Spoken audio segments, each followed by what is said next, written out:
বাংলাদেশ ব্যাংকের রিজার্ভ চুরির মামলায় ফিলিপাইনের রিজাল কমার্শিয়াল ব্যাংকিং কর্পোরেশন আরসিবিসি ব্যাংকের $81 মিলিয়ন বাজেয়াপ্ত করেছেন ঢাকা মেট্রোপলিটন আদালত।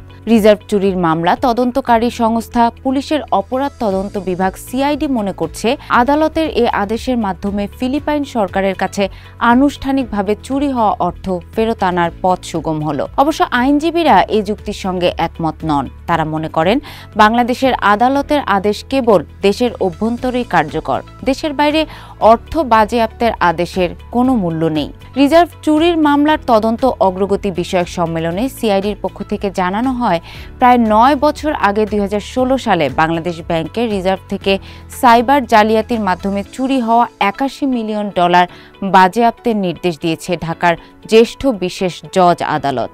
তদন্ত সংশ্লিষ্টদের আবেদনের পরিপ্রেক্ষিতে ফিলিপাইন সরকারের সরবরাহকৃত পারস্পরিক আইনি সহায়তা অনুরোধ এমএলএআর-এর মাধ্যমে সংগৃহীত সাক্ষ্যের ভিত্তিতে আদালত মানি লন্ডারিং প্রতিরোধ আইনের আওতায় এ নির্দেশ দিয়েছেন। তাছাড়া সিআইডির তদন্তে প্রমাণিত হয়েছে, আরসিবিসির তৎকালীন প্রেসিডেন্ট ও সিইও লরেঞ্জো ট্যান, জুপিটার ব্রাঞ্চের ম্যানেজার মাইয়া সান্তোস ডিগুইতো এবং ব্যাংকের প্রধান কার্যালয় ও জুপিটার ব্রাঞ্চের আরও কয়েকজন কর্মকর্তা 5টি ভুয়া অ্যাকাউন্ট খোলার মাধ্যমে চুরি হওয়া অর্থ পাচারে সরাসরি জড়িত ছিলেন।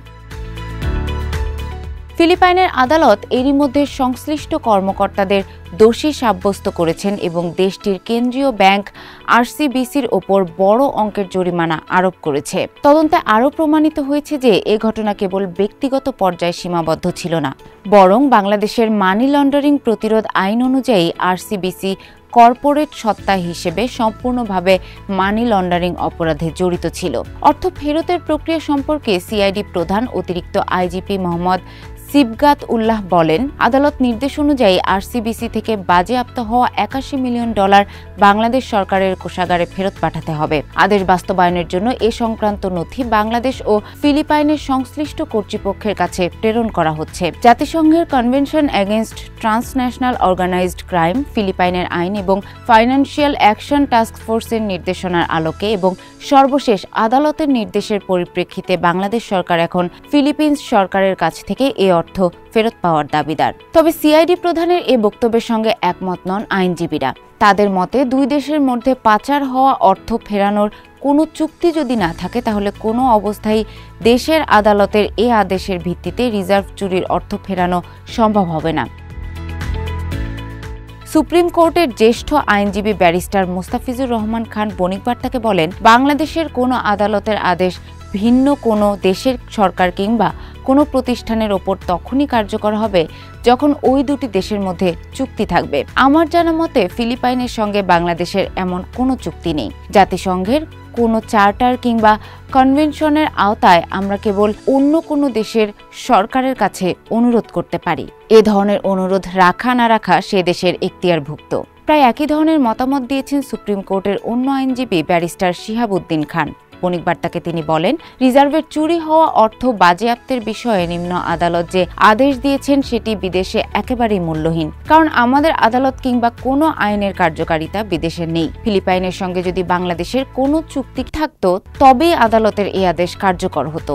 আদালতের এখতিয়ার বহির্ভূত হওয়ায় ফিলিপাইনের রিজাল কমার্শিয়াল ব্যাংকিং কর্পোরেশন আরসিবিসির অর্থ বাজেয়াপ্তের আদেশটি কোনো কার্যকারিতা আছে বলে মনে হয় না।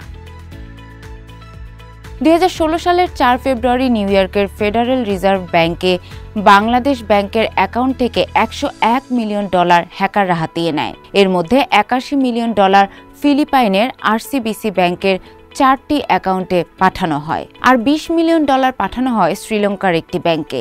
তবে হ্যাকারদের বানান ভুলের কারণে শ্রীলঙ্কার ব্যাংকে অর্থ স্থানান্তর আটকে যায়। পরবর্তী সময়ে বাংলাদেশ ব্যাংক ফিলিপাইন থেকে প্রায় $15 মিলিয়ন পুনরুদ্ধার করতে সক্ষম হয়। অবশিষ্ট $66 মিলিয়ন উদ্ধারের বিষয়টি বর্তমানে ফিলিপাইন ও যুক্তরাষ্ট্রের আদালতে আইনি প্রক্রিয়ায় রয়েছে। ঘটনার পর ওই বছরের 15 মার্চ বাংলাদেশ ব্যাংকের তৎকালীন উপপরিচালক জোবায়ের বিন হুদা মতিঝিল থানায় মামলা দায়ের করেন। দীর্ঘ 9 বছরেও তদন্ত শেষ না হওয়ায় মামলাটির অগ্রগতি নিয়ে প্রশ্ন উঠছে।